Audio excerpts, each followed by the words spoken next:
नमस्कार प्रिय अभ्यर्थियों, आज का सेशन स्टार्ट करते हैं। देखो, हम बैंकिंग में वित्तीय प्रणाली पढ़ रहे हैं और अब हम अंतिम चरण पे पहुंच चुके हैं। बैंकिंग एवं वित्तीय प्रणाली के अंतिम चरण में हम लगभग पहुंच चुके हैं। इसके बाद हमें बस अपडेशन करना होगा जो हमारे बेसिक्स हमने तैयार किए हैं उनके ऊपर, मतलब हमारी नींव बन जाएगी इनके द्वारा। अब फिर जो जो नवीन इसमें एडिफिकेशन होते जा रहे हैं बैंकिंग इंडस्ट्री में या बैंकिंग से संबंधित न्यूज़ में, वह हम इसको जोड़ते जाएंगे। देखो, कल हमने प्रतिभूतियों के बारे में पढ़ा था। शेयर सिक्योरिटी, ऋण प्रतिभूति कितने प्रकार की, मैच्योरिटी पीरियड, फेस वैल्यू, ये शाश्वत bond, perpetual bond, zero coupon bond, ये बेसिकली क्या शब्दावली है, इनका अर्थ क्या है और इनका क्या रिलेशन है बैंकिंग से संबंधित, वह हमने समझा था। उसी क्रम में आज आगे चलते हैं और आगे आज हम देखेंगे बच्चों कैश क्रेडिट अकाउंट के बारे में। क्या समझेंगे? Cash credit account. देखो कैसा खाता है ये, है तो कोई ऋण खाता। अभी तक आपने दो खाते के बारे में सुना था ना, सेविंग अकाउंट, करंट अकाउंट, और भी आपने 4 प्रकार के नए खाते देखे थे। लेकिन ये कैसा खाता है? ये बेटा कैश क्रेडिट अकाउंट है, नकदी ऋण खाता है। देखो, जो कारोबारी होंगे, जिनके पिताजी कारोबार करते होंगे और कभी कभार अपनी पिताजी की दुकान पर या अपने व्यवसाय में उनका सहयोग करते होंगे, वे सभी बच्चे इसके बारे में अच्छे से जानते होंगे। फिर भी हम एक बार देख लेते हैं ये होता क्या है। देखो, मूल बात तो ये है कि ये सब एक लोन अकाउंट है। क्या है? लोन अकाउंट है ना, एक प्रकार का खाता ही है। और इस खाते से हम क्या मिलता है? हमें ऋण मिलता है। मतलब कि एक खाता आपके खुल गया और उससे आपको क्या मिल जा रहा है? ऋण मिलता जा रहा है। तो ये कैसा खाता है? बिल्कुल एक अकाउंट है, बैंक के पास ही खुलता है। लेकिन ये बच्चों सेविंग अकाउंट नहीं है। सेविंग अकाउंट में तो हम क्या करते हैं? हमारा पैसा जमा करते हैं ना। लेकिन यहाँ पर क्या होता है? इस खाते में हम बैंक से ऋण लेते हैं, है ना। ठीक है। अच्छा, दूसरी बात, क्या ये ऋण कौन खुलवा सकता है? ये कैश क्रेडिट खाता कौन खुलवा सकता है? देखो मेरे प्यारे बच्चों, जो फैमिली वाले पर्सन हैं, जो हाउस होल्ड हैं, जो कंज्यूमर्स हैं, मतलब कि कोई परिवार, और हाउस होल्ड से मेरा तात्पर्य हो गया गृहस्थ, और ये हो गया प्यारे बच्चों अपने उपभोक्ता। ये लोग बेटा ये खाता नहीं खुलवा सकते, है ना। ये खाता नहीं खुलवा सकते। ये कौन खुलवाएगा? कोई कारोबारी संस्था है ना, वही ये खाता खुलवा सकती है। और देखो मूल बात, जैसे कि सपोज करो विकास जी ने कोई काम धंधा स्टार्ट किया। मैंने दुकान खोली पकौड़े बेचने के लिए, एक हलवाई की, ठीक है। अब इस दुकान में, ये दुकान मैंने नई नहीं खोली, मतलब अपना कारोबार स्टार्ट करने के लिए यदि मैं कैश क्रेडिट अकाउंट खुलवाने अगर बैंक के पास जाऊंगा तो वो खोल देगा क्या? वो मना कर देगा। वो बोलेगा देखो विकास जी, आप पहले एक बार अपना करंट अकाउंट हमारे यहाँ पर खुलवा लो, उसके बाद हम आपके लिए कैश क्रेडिट अकाउंट खोल देंगे। क्या? नकदी ऋण खाता खोल देंगे। तो मैंने कहा पैसे की तो अभी ज़रूरत है, अभी दो मुझे। तो बोला देखो भैया विकास जी, आप मत अड़ो हमसे। ये जो कैश क्रेडिट अकाउंट आप जहाँ से भी सुन के आए हो ना, उसमें एक क्लॉज रहता है कि भैया ये जो खाता है ना, ये आपके वर्किंग कैपिटल के लिए लोन देता है। वर्किंग कैपिटल मतलब कि आपकी उत्पादन संस्था को कार्यशील पूंजी उपलब्ध करवाने के लिए हम ऋण देते हैं। नया धंधा खोलने के लिए ऋण नहीं देते। आपकी जमी जमाई यदि हलवाई की दुकान है तो उसको बढ़ाने के लिए आप हमसे क्या ले सकते हो? कैश क्रेडिट अकाउंट खुलवा के ऋण ले सकते हो। समझ गए? मतलब कि ये जो खाता है, कैश क्रेडिट अकाउंट खाता है, ये उत्पादन संस्था को कार्यशील पूंजी, मतलब कि वर्किंग कैपिटल प्रोवाइड कराता है। कार्यशील पूंजी, जिसको अंग्रेजी में वर्किंग कैपिटल कहते हैं, उपलब्ध कराई जाती है या कराता है। समझ गए? ध्यान रखो। लेकिन बेटा ये फिक्स कैपिटल के लिए नहीं कराता, कार्यशील पूंजी के लिए करा देगा। जैसे कि साहब मैं समोसा बनाता हूँ तो मेरे को रोज़ आलू की आवश्यकता पड़ती है, और हमारे समोसे भी कोई थोड़े मोड़े नहीं बिकते। रोज़ इन्हें का हम 1000 समोसा बेच देते हैं। तो वे 1000 समोसे जो बेच रहे हैं उनके लिए हमें डेली के लिए आलू चाहिए, मतलब हमें रोज़ काम के लिए आलू लेने पड़ते हैं रोज़। तो भैया ये जो काम रोज़ आलू खरीद के मैं लेके आऊँगा मंडी से, तो यह मेरी वर्किंग कैपिटल के अंतर्गत खर्चा माना जाएगा, है ना। लेकिन यदि मुझे मेरे ग्राहकों के लिए बैठने के लिए दुकान के बगल में एक नया बैठक बनानी है, मतलब कि एक छोटी सी दुकान और बनानी है जिस पर वो बैठ सकें, या यूँ कह लें कि एक रेस्टोरेंट टाइप में बनाना है, तो ये बच्चों मेरी फिक्स्ड कैपिटल हो जाती है। क्या हो जाती है? Fixed capital. हमने पहले समझा हुआ है। तो बच्चों इस फिक्स्ड कैपिटल के लिए आपको पैसा नहीं मिलेगा। और आप सभी जानते हो फिक्स्ड कैपिटल और वर्किंग कैपिटल में फ़र्क है। मतलब कि फिक्स्ड मतलब स्थिर पूंजी, स्थिर पूंजी के लिए नहीं, केवल कार्यशील पूंजी के लिए ही आपको ये लोन मिलता है। समझ गए भाई। अब जो जो धंधा करने वाले हैं वो अच्छे से जानते होंगे, और जिनके पिताजी ये व्यवसाय करते हैं तो आज पिताजी से पूछना, पापा ये कैश क्रेडिट अकाउंट क्या होता है। इसको देखो सामान्य बोलचाल की भाषा में ही बोलते हैं सीसी अकाउंट। क्या बोलते हैं? CC account. अच्छा, अब अगली बात देखो, ये मैंने लिखा आपके लिए, ये करंट अकाउंट नहीं होता, ये ध्यान रखना। करंट अकाउंट में तो बेसिकली पैसा जमा होता है, निकालते हैं, लेकिन ये कैसा खाता है? ये लोन अकाउंट है। कैसा अकाउंट है? लोन अकाउंट है। इसको अपन आम बोलचाल की भाषा में इस खाते को क्या बोलते हैं? सीसी अकाउंट बोलते हैं। पिताजी के पास जाके आप बोलोगे ना, बाबा सीसी अकाउंट है क्या अपने व्यवसाय का, तो वो आपको समझा देंगे सीसी अकाउंट क्या होता है। समझ गए? अच्छा, ये खुलता कैसे, इसके लिए भी आप ध्यान कर लो। ऐसे ही नहीं खुल जाता ये। क्या होता है, सबसे पहले आपको कहाँ खाता खोलना है? बैंक में खाता खोलना है। तो आप कहाँ जाएंगे? बैंक में जाके बोलेंगे साहब हमको सीसी अकाउंट खोलना है। बैंक बोलेगा बिल्कुल साहब बैठिए, सीसी अकाउंट खोलते हैं। अब उस सीसी अकाउंट खोलने के लिए आपका जो इन्वेस्टमेंट का प्रोजेक्ट है ना, आपको एक इन्वेस्टमेंट रिपोर्ट प्रोजेक्ट देनी पड़ती है इनको, कि साहब आपका धंधा कैसा चल रहा है और आपको वर्किंग कैपिटल की कैसे कैसे ज़रूरत पड़ती है, आपका लाभ में है या घाटे में है। तो ये सारी एक इन्वेस्टमेंट प्रोजेक्ट रिपोर्ट होती है, ये आपको वहाँ जमा करानी पड़ती है ना। और इसके माध्यम से ये देख लिया जाता है कि कारोबारी पैसे का उपयोग कैसे करता है, मतलब कि आपके पास जो पैसे हैं उनका उपयोग आप कैसे कैसे करते हो, ये कैलकुलेशन करता है बैंक। समझ गए?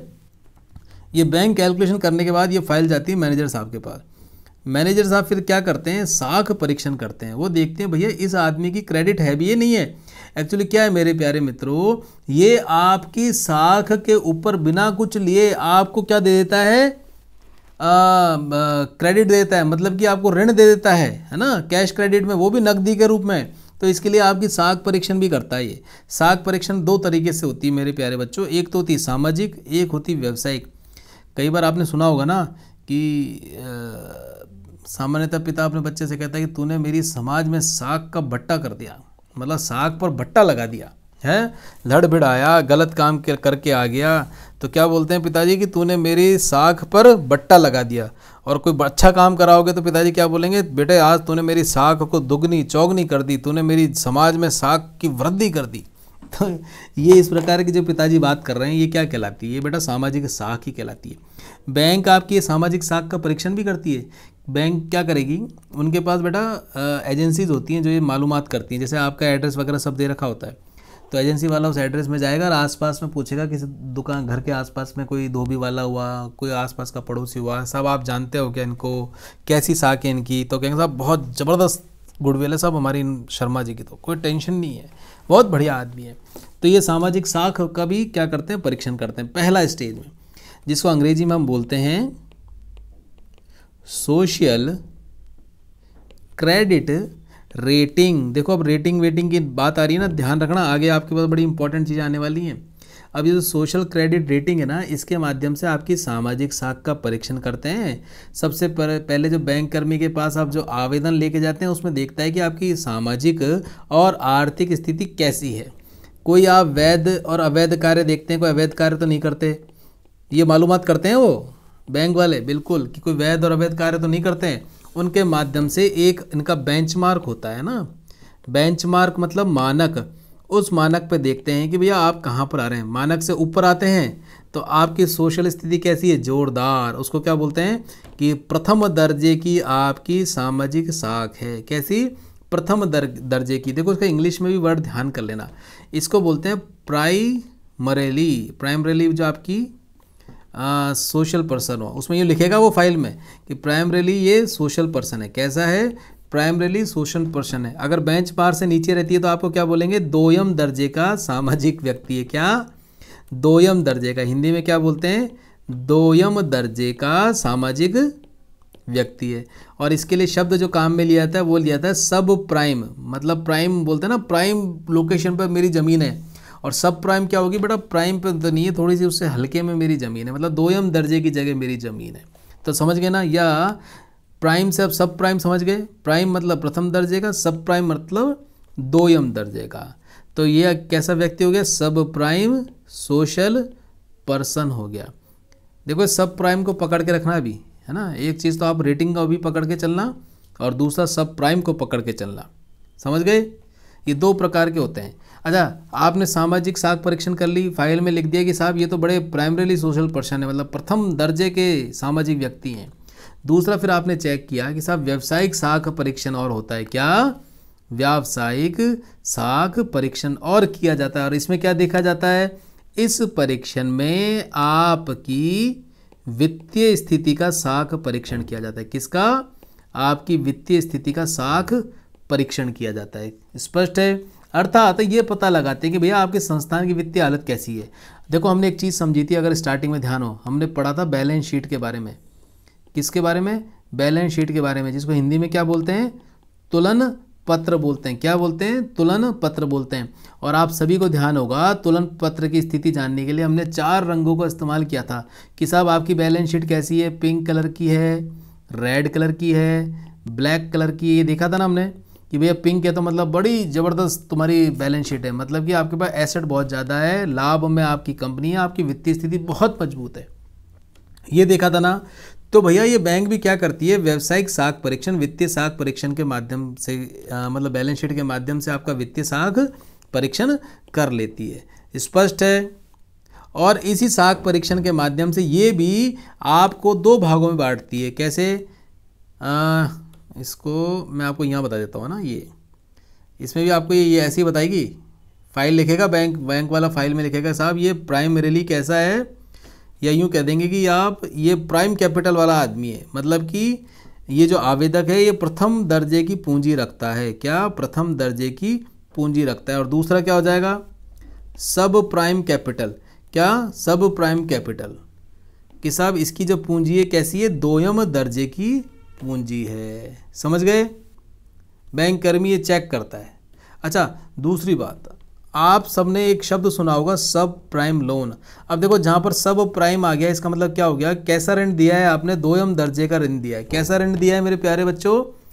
2ym दर्जे का ऋण दिया। और ये 2ym दर्जे का ऋण से क्या घटना घटित हो जाती है? सब प्राइम क्राइसिस। आपको ध्यान है 2007 में विश्व में ज़बरदस्त मंदी आ गई थी। किसकी वजह से? यूएसए की वजह से। और वहाँ पर जो क्राइसिस हुआ था वो क्राइसिस क्या था बेटा? सब प्राइम क्राइसिस ही था। उसको क्या बोला था विश्व ने? सब प्राइम क्राइसिस। मतलब कि उन्होंने जो लोन दिया था, वो लोन ऋण जो बांटे थे अपने देश में, वह 2ym दर्जे के ऋण थे। मतलब उन्होंने जिनको ऋण दिया उनकी वित्तीय जो साख थी वो इतनी मजबूत नहीं थी, और फिर भी उन्होंने लोन बांट दिए थे। समझ गए?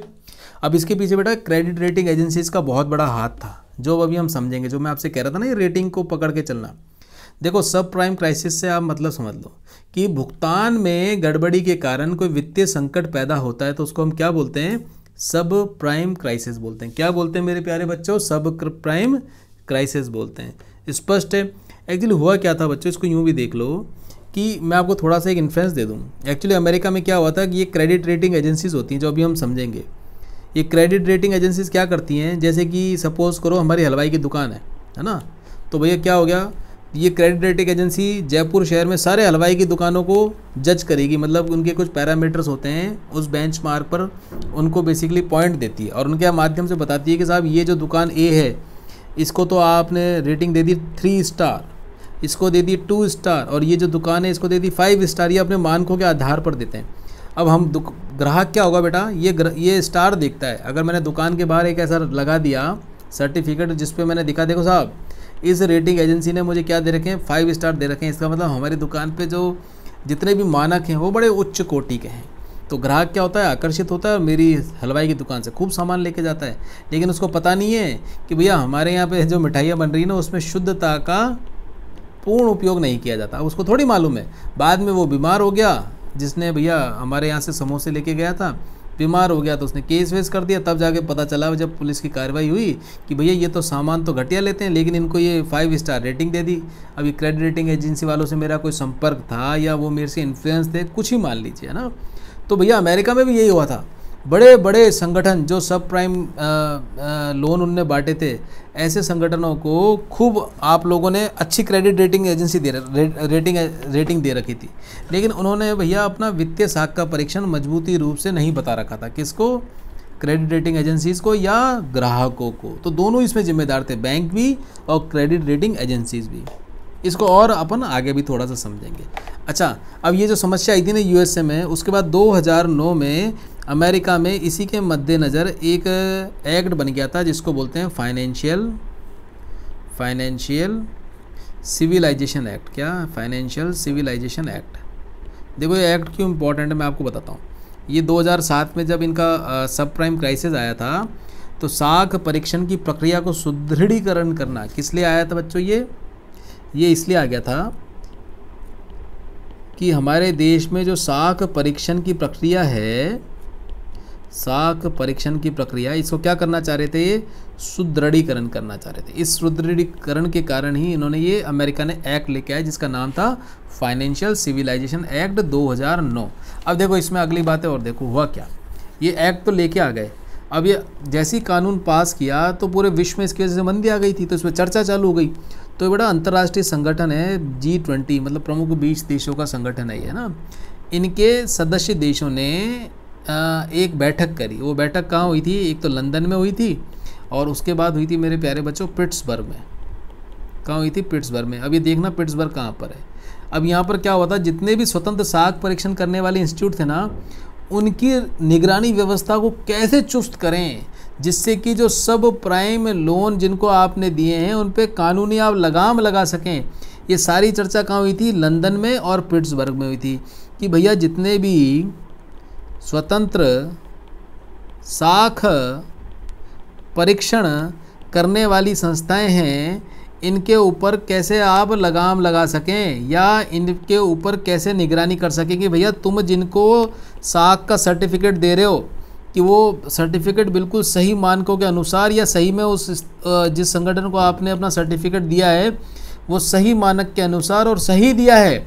विकास जी की दुकान को तुमने 5 स्टार दे दिए जबकि वो तो इसके लायक ही नहीं थे। अब इसकी कौन निगरानी करे? आपने तो दे दिया। तो इन्होंने बोला कि साहब एक प्रकार की ऐसी व्यवस्था होनी चाहिए कि जो क्रेडिट रेटिंग एजेंसीज हैं इनके ऊपर भी निगरानी की व्यवस्था होनी चाहिए। जो कहाँ पर चर्चा हुई थी? G20 के अंतर्गत लंदन में और पिट्सबर्ग में हुई थी। स्पष्ट है? समझ गए? और इसके ऊपर जो कानूनी लगाम लगाने की वकालत हुई थी ना, उस पर निर्णय जो हुआ था ना कि साहब इन पर कानूनी लगाम लगानी पड़ेगी। कानूनी लगाम लगाने की जो वकालत हुई या बोला कि भैया इसको पक्का कर दो, इन पे तो कानूनी लगाम लगानी पड़ेगी। इस पर निर्णय किस में लिया गया? इसमें निर्णय लिया गया बेटा सियोल समिट में। और ये सियोल कहाँ है एक बार देख लेना है ना। 2010 में इसमें निर्णय ले लिया सियोल समिट में कि भैया अब इन पर हमें कानूनी लगाम भी लगानी पड़ेगी, नहीं तो कोई धनी दौरी नहीं है।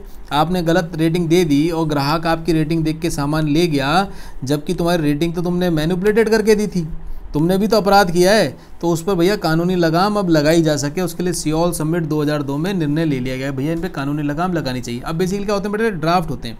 ये मॉरल प्रेशर बहुत डालते हैं सरकारों पर इनके माध्यम से अपने देश में भी कानून बनाने के लिए। समझ गए? ठीक है। अच्छा, अब 2-3 चीज़ें और समझते हैं। एक चीज़ समझो मेरे प्यारे बच्चों, एक होती है इसको इस प्रकार से समझ लेते हैं। एक होती है मार्जिन रिक्वायरमेंट। क्या होती है? मार्जिन रिक्वायरमेंट, जिसको हिंदी में आप क्या बोलेंगे कि भैया कितनी आपको मार्जिन की रिक्वायरमेंट है, या यूँ बोल लीजिए इसको परियोजना संबंधी ऋण। ये शब्द देख लीजिएगा। देखो मैं आपसे फिर कह रहा हूँ, ये अंग्रेजी शब्दावली को अच्छे से ध्यान रखना। परियोजना संबंधी ऋण या परियोजना संबंध से जो ऋण है वो मार्जिन रिक्वायरमेंट होती है। मार्जिन रिक्वायरमेंट होती क्या है? देखो आपने कोई प्रोजेक्ट लेके आया, जैसे मैं ये एक प्रोजेक्ट लेके आया कि भैया मुझे समोसे बनाने की दुकान या ठेली लगानी है, ठीक है। अब इस प्रोजेक्ट का जो बाज़ार मूल्य है ना, मतलब हमने आकलन किया कि मुझे भैया समोसे बनाने के लिए हलवाई की दुकान खोलनी है, तो वो दुकान मेरी 1000 रुपये में खुल रही है। ये इसका बाज़ार मूल्य, क्या 1000 रुपये बाज़ार मूल्य है। तो भैया जो ऋण आवेदक के पास आपके बाज़ार मूल्य का कुछ पैसा होना आपके लिए आवश्यक है। जैसे कि मुझे अब लोन लेने गया मैं बैंक में और बैंक वाले को कहा कि साहब देखो मैं ये धंधा करना चाह रहा हूँ, इसका बाज़ार मूल्य 1000 रुपये। कितना? 1000 रुपये। तो बैंक वाले ने कहा तेरे पास क्या है भाई? मैंने कहा मेरे पास कुछ नहीं है, मैं तो लोन लेने आ गया आपके पास। तो उनने बैंक वालों ने मुझे समझाया, देखो नहीं विकास जी, देखो लोन लेने से पहले एक मार्जिन रिक्वायरमेंट करके क्लॉज होती है। इसके अंतर्गत आपके पास कुछ पैसा होना चाहिए, चाहे 10 रुपये हो चाहे 100 रुपये हो, कुछ ना कुछ आपको मार्जिन रखना पड़ेगा। ऐसा नहीं हो सकता कि 1000 के 1000 रुपये हम देते हैं, है ना। आपको इस 1000 रुपये का जो बाज़ार मूल्य आपके प्रोजेक्ट का है उसका आपको कुछ राशि अपने पास रखनी पड़ेगी। मतलब आपके ये आवश्यक शर्त है बेटा कि बाज़ार मूल्य का कुछ प्रतिशत अंश आपको अपने पास रखना होता है, और ये प्रतिशत जो अंश है यही क्या कहलाता है मेरे प्यारे बच्चों, मार्जिन रिक्वायरमेंट कहलाता है। क्या कहलाता है? मार्जिन रिक्वायरमेंट कहलाता है। समझ गए? अब जैसे यूँ मान लो, आप इसको एक उदाहरण से और समझ लो। फॉर एग्जांपल, जैसे कि भैया विकास जी हूँ मैं, मेरे को क्या लेना है? एक मकान ख़रीदना है। क्या ख़रीदना है मुझे साहब? मकान ख़रीदना है। अच्छा, मकान जो है इसका बाज़ार मूल्य कितना है? सपोज़ करो 30 लाख रुपये। कितना है मेरे प्यारे बच्चों? 30 लाख रुपये इसका बाज़ार मूल्य। मैं बैंक के पास लोन लेने गया, तो बैंक ने क्या किया? मेरा साख परीक्षण किया। क्या किया? मेरा साख परीक्षण किया।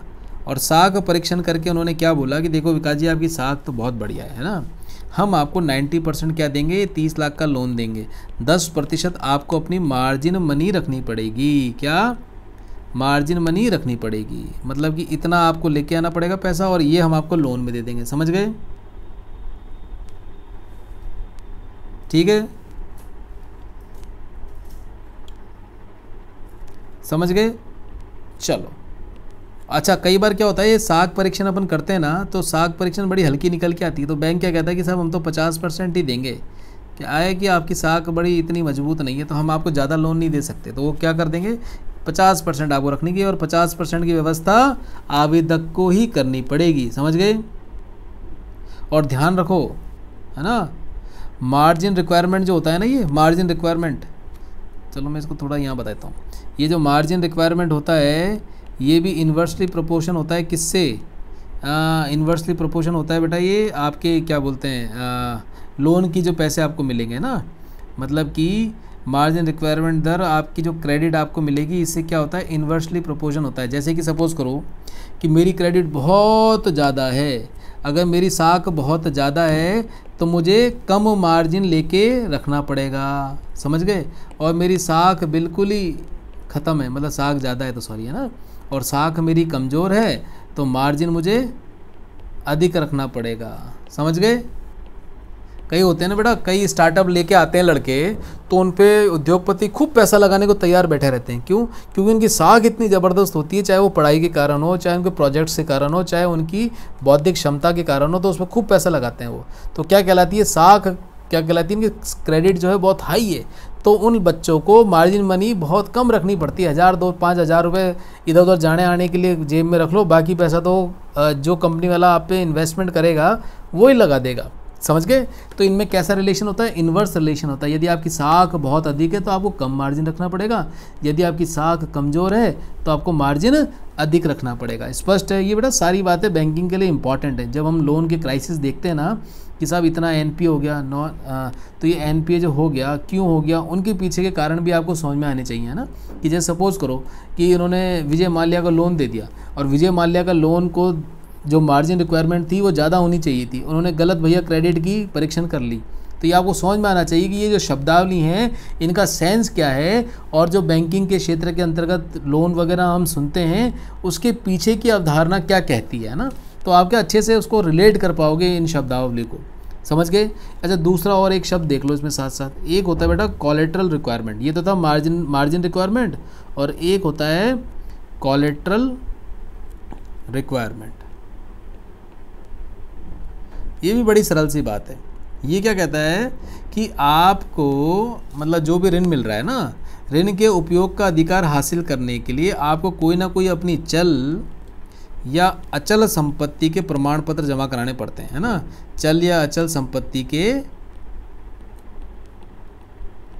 प्रमाण पत्र जमा कराने पड़ते हैं। इसी शर्त पर मिलता है आपको ये लोन, जमा कराने होते हैं।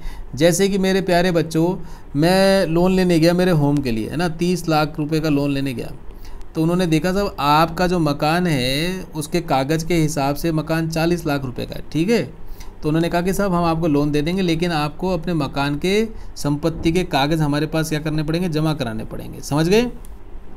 इसको बोलते हैं आम तौर पर बेटा कोलेटरल रिक्वायरमेंट पेपर बोलते हैं। मतलब कि जो मेरी संपत्ति है ना, अचल संपत्ति है, इसके कागज़ मुझे कहाँ जमा कराने पड़ती है, बैंक में जमा करा दिए, और बैंक उसके इवैल्यूएशन करके मुझे उसके अगेंस्ट में लोन दे देगा। और ध्यान रखो, बैंक कभी भी आपका कोलेट्रल रिक्वायरमेंट जितना है उससे कम ही आपको लोन प्रोवाइड कराता है। अगर 40 लाख का मकान है तो कभी नहीं देगा 40 लाख, या 40 लाख से ज़्यादा, वो आपको दे देगा 30 लाख दे देगा। जैसी आपकी साख है 35 दे देगा। अगर आपकी साख कमज़ोर है तो आपको 25 लाख का लोन दे देगा।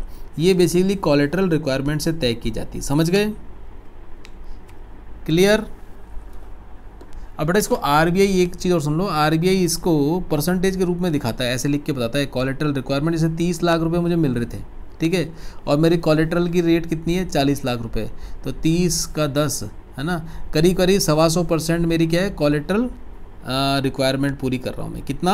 125% कोलेट्रल रिक्वायरमेंट पूरी कर रहा हूँ। तो ये 125% बैंक की फाइल में जैसे ही आप देखोगे या मैं देखूंगा, अगर मैं बैंक में काम करता हूँ तो मैं समझ जाऊँगा कि ये जो हमने लोन दिया है उस लोन से कितना है ना, मतलब लोन अगर 100 रुपये दिया है तो 125 रुपये का हमने इससे कागज़ हमारे पास रखे हुए हैं। ये कोलेट्रल रिक्वायरमेंट का अर्थ होता है। समझ गए? और ये कोलेट्रल रिक्वायरमेंट शब्द है ना, इसको बच्चों अंग्रेजी के शब्द के अनुसार ही समझना, हिंदी में मत ट्रांसलेट करना, और इसको मार्जिन रिक्वायरमेंट के हिसाब से ही समझना। ये मैंने परियोजना संबंधी ऋण बता तो दिया, लेकिन आप अंग्रेजी में ही इसको ध्यान रखना, ठीक है? राहुल तुम भी ध्यान रखना, है ना? देखो मैं लाइव सेशन के लिए बड़ा ही उत्सुक हूँ। ये 1-2 दिन और रुक जाओ बच्चों, फिर अपने लाइव सेशन 15 तारीख के बाद से चालू हो जाना चाहिए। देखो मैं ऐप को बिल्डअप करने में लगा हुआ हूँ, इसलिए जो मैंने आपसे समय कमिट कर रखा है उस समय पर हम अभी डिलीवर नहीं कर पा रहे हैं ना। लेकिन ऐसा भी नहीं हो रहा कि भैया डेली के डेली जो हमने आपसे बात करी है वो लेक्चर आपको अभी वर्तमान में यूट्यूब पे अपलोड कर देते हैं, तो अभी उनको देख लो बेटा ना। और जैसे ही अपनी ऐप फुल फ्लैश डेवलप हो जाएगी फिर हम भैया लाइव सेशंस भी ले लेंगे, है ना। चलो ये आपने देख लिया। अब इसमें 1-2 चीज़ें और हैं, मैं चाह रहा था वो भी आपके साथ डिस्कस कर लूँ।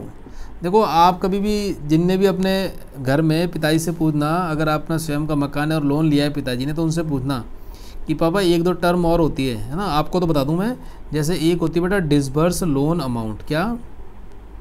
डिसबर्स लोन अमाउंट, इसको क्या बोलते हैं? समवितरित ऋण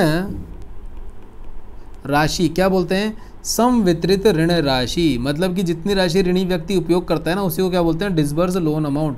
कहते हैं कि साहब देखो पिताजी ने कहा देखो यार बेटा अपन को 30 लाख का तो लोन अप्रूव्ड हुआ है ना, 30 लाख का लोन अप्रूव्ड हुआ है। ध्यान रखो मैं क्या बोला है मैंने, अप्रूव्ड हुआ है। लेकिन अभी अपन को डिसबर्स कितना लोन हुआ है? 10 लाख रुपये हुए हैं, है ना। 10 लाख रुपए मतलब इनिशियली मकान की नींव लगाने के लिए, आपको जितना दीवार खड़ी करने के लिए या अन्य कोई भी काम के लिए जो लोन मिलता है स्टार्टिंग में, या यूँ कह लीजिए 30 लाख में से जितना लोन आपको मिला है या आपको वितरित किया गया है, ऋण में से जितना आप उपयोग में ले रहे हैं, उसी को क्या बोलते हैं? डिसबर्स्ड लोन बोलते हैं। क्या बोलते हैं?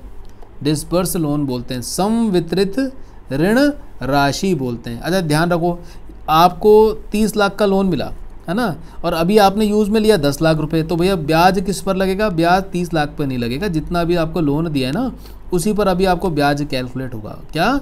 जितना पैसा आपके अकाउंट में डाल दिया ना उसी पर आपके ब्याज कैलकुलेट होगा। वो 30 लाख पर कैलकुलेट नहीं होगा, ध्यान रखना। 30 पर नहीं होगा, किस पर होगा? 10 पे होगा। स्पष्ट है? यहाँ तक क्लियर है? ये छोटी छोटी बातें हैं, इनका विशेष ध्यान रखना। चलो अच्छा, मैं अब आपसे एक और बात कर रहा था ना, साख परीक्षण की। साख परीक्षण को भी समझ लेते हैं। साख परीक्षण क्या होता है, क्रेडिट रेटिंग क्या होता है। साख परीक्षण ये आपके यूपीएससी की परीक्षा में भी एक बार पूछा गया था, और हमारे राजस्थान में एक आरएस होती है, मतलब पब्लिक सर्विस कमीशंस की जो परीक्षा होती है उसमें भी रेटिंग एजेंसी के बारे में पूछा गया था। देखो रेटिंग एजेंसी नाम से समझ लो, साख परीक्षण मतलब रेटिंग, क्रेडिट रेटिंग करने वाली एजेंसीज होती हैं। ऐसी एजेंसी जो साख का परीक्षण कर रही हैं उनको हम क्या बोलते हैं? क्रेडिट रेटिंग एजेंसी बोलते हैं। और सामान्य अर्थ में यदि आप समझो साख परीक्षण क्या होती है, तो मैं आपसे कहूँ विकास जी की साख का परीक्षण करो, तो आप क्या कहोगे कि विकास जी की विश्वसनीयता की परख का मूल्यांकन ही क्या कहलाएगा? परख का मूल्यांकन। ये क्या कहलाएगा? साख परीक्षण कहलाता है। समझ गए? साख परीक्षण कर रहे हो मेरा, इसका मतलब क्या कर रहे हो? मेरी विश्वसनीयता की परख कर रहे हो आप। क्या कर रहे हो? मेरी विश्वसनीयता की परख कर रहे हो। क्या कर रहे हो? मेरी विश्वसनीयता की परख कर रहे हो, ये मूल्यांकन कर रहे हो। समझ गए? इसी प्रकार से मेरे प्यारे दोस्तों, किसी भी देश की सरकार या किसी अन्य निकाय की उधार लौटाने की क्षमता के मूल्यांकन की प्रक्रिया को भी इंगित करता है। यदि मैं सरकार के पॉइंट ऑफ व्यू से आपसे बात करूं, किसी निकाय के पॉइंट ऑफ व्यू से बात करूं कि भैया साख परीक्षण से क्या आशय, तो भैया ये बताएंगे कि भैया इनकी उधार लौटाने की क्षमता क्या है, इनकी उधार लौटाने की क्षमता क्या है, इसका मूल्यांकन करना, ये क्या कहलाता है? आपका साख परीक्षण इन द रेफरेंस ऑफ सरकार और निकाय, मतलब गवर्नमेंट और बॉडीज़ के बारे में जो क्रेडिट आप रेटिंग करेंगे, उससे ये है कि भैया सरकार को यदि आपने सपोज़ करें कि कोई IMF ही मान लो, है ना, IMF क्या करेगी? भारत को लोन चाहिए, तो IMF क्रेडिट रेटिंग में देखती है भैया हमारी इस समय रेटिंग क्या चल रही है ना, उस रेटिंग के आधार पर बोलती है देखो साहब आपकी रेटिंग बहुत मजबूत है, हम आपको जितना लोन चाहिए उतना लोन आपको क्या कर देंगे? डिसबर्स कर देंगे। क्या कर देंगे? डिसबर्स कर देंगे। अप्रूव नहीं, डिसबर्स कर देंगे। समझ गए?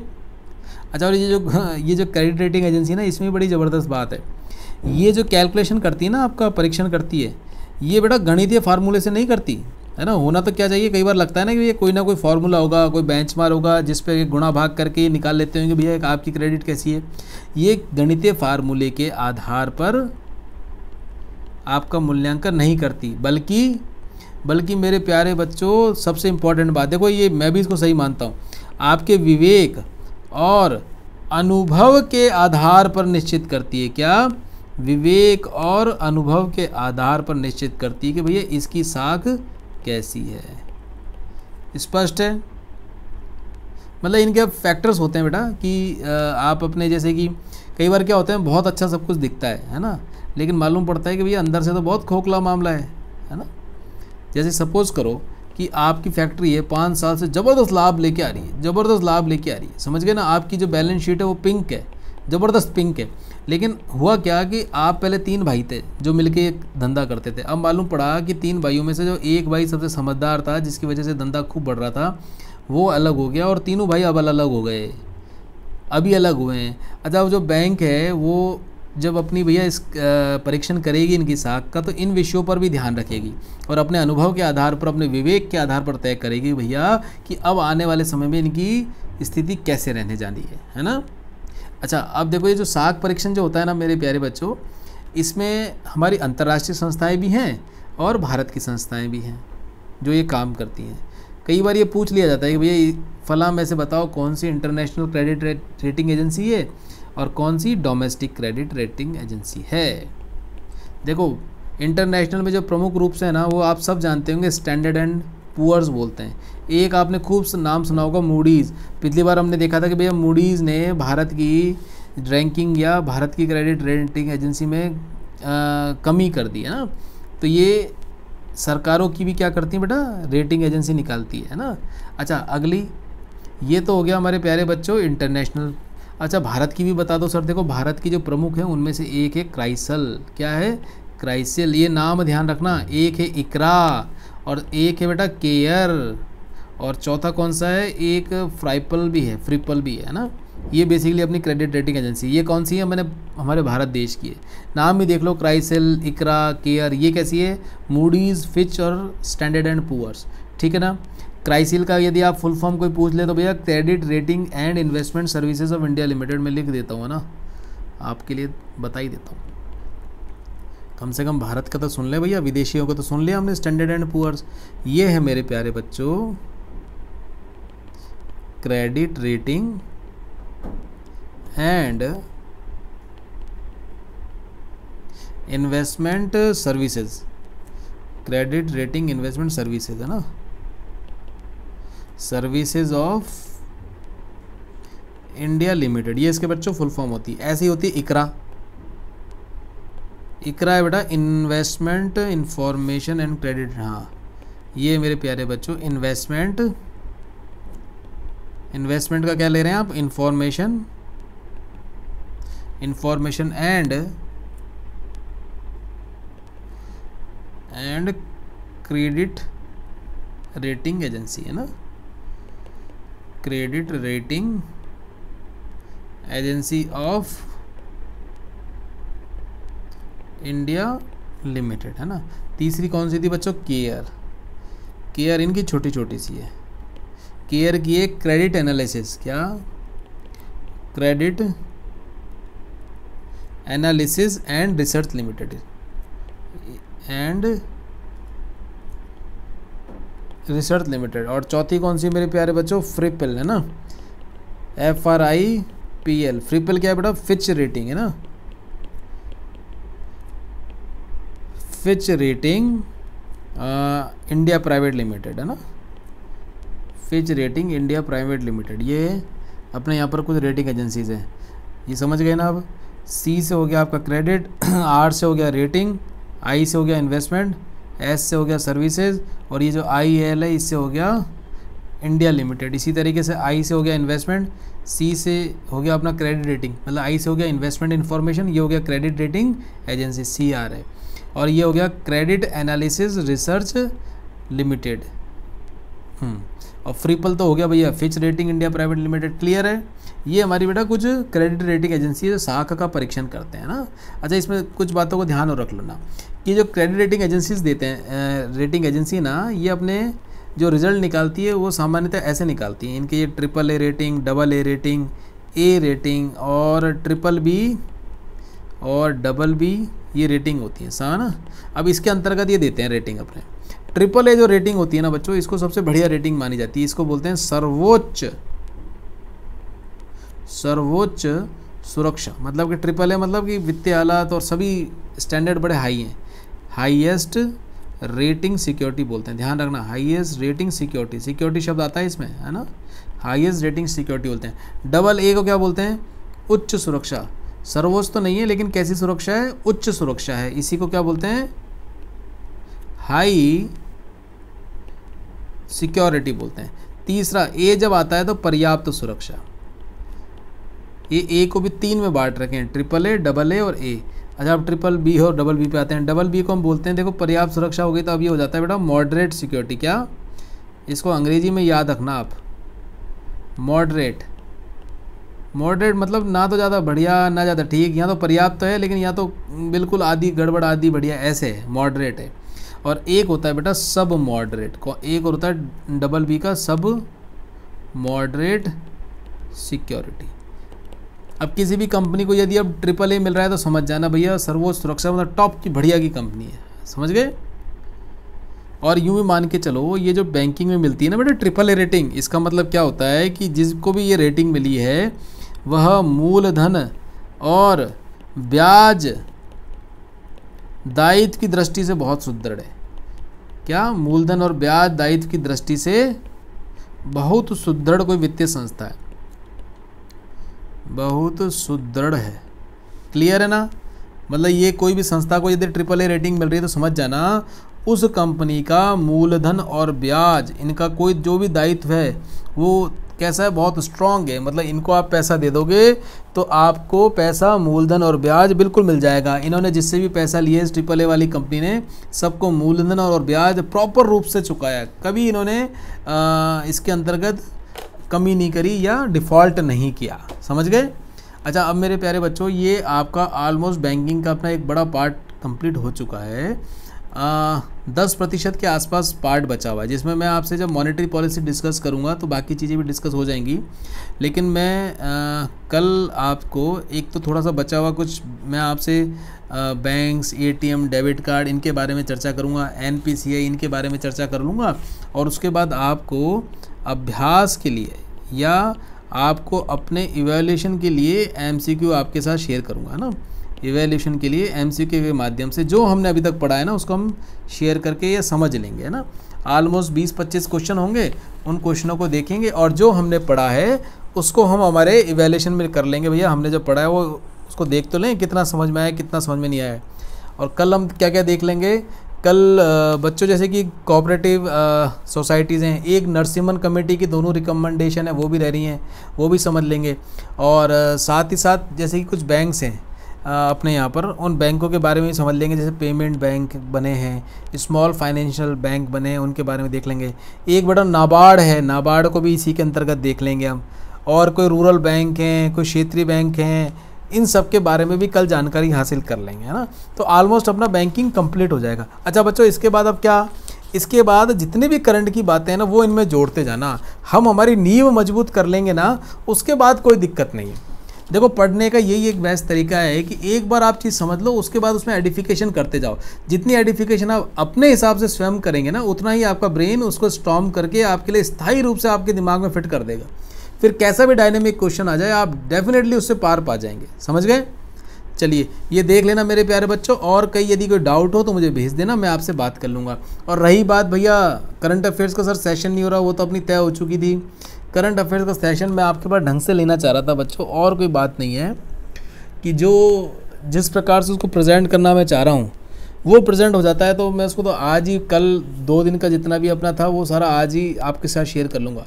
और नहीं भी होता है तो बेस्ट पॉसिबल रे में मैं जो बेसिकली कंटेंट है ना बेटा, जो मैं आपसे डिस्कस करना चाहता हूँ, उसकी एक एक बिंदुओं को, उन कंटेंट को डिस्कस करने के लिए या तो अपन रूबरू बैठे हों तो उसको अच्छे से कर लें, या मैं आपको एक बार ही समझाऊं तो उसमें आने वाली कई छोटी छोटी बातें, जैसे कि जो इंस्टीट्यूट्स के नाम आ गए, कुछ टर्मिनोलॉजीज आ गई, उनके बारे में भी हम साथ साथ समझते चलें।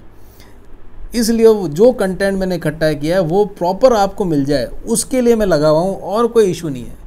मैं क्या चलता काम नहीं करना चाहता कि आपको लिया फटाफट आपसे न्यूज़ शेयर कर ली, दिखा दी फ़ोटो, और भैया ये देख लो, ये देख लो, ये काम हुआ था, वो देख लो। ये मैं नहीं करना चाहता, और कोई कारण नहीं है। पर संभवतः लेकिन आज मैं आपको पिछले कल के और आज के करंट अफेयर्स शेयर कर ही लूँगा, चाहे रात को सोए नहीं, लेकिन ये तो आज करके ही रहेंगे। चलिए, ये देख लेना बच्चों, ठीक है ना। और जो प्रीवियस ईयर के क्वेश्चन वाला सेशन है वो भी अभी अपलोड कर देंगे। वो मॉर्निंग में रिकॉर्ड हो गया था, जिसको अपलोड करना बाकी है वो ये अपलोड अभी कर देंगे, वो शाम तक अपलोड हो जाएगा।